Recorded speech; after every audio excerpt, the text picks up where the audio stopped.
Iya, Pak. Kau baru pulang, Jamil? Pak.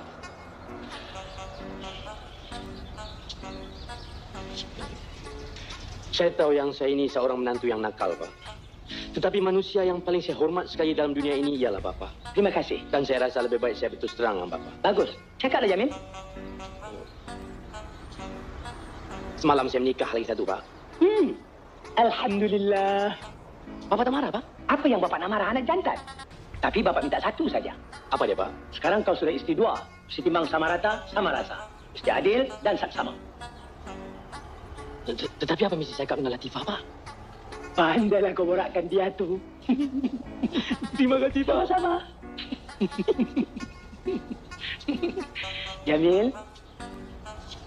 Ya, Pak? Selamat berganti baru. Allah panjangkan usia Bapak mertuaku. Amin.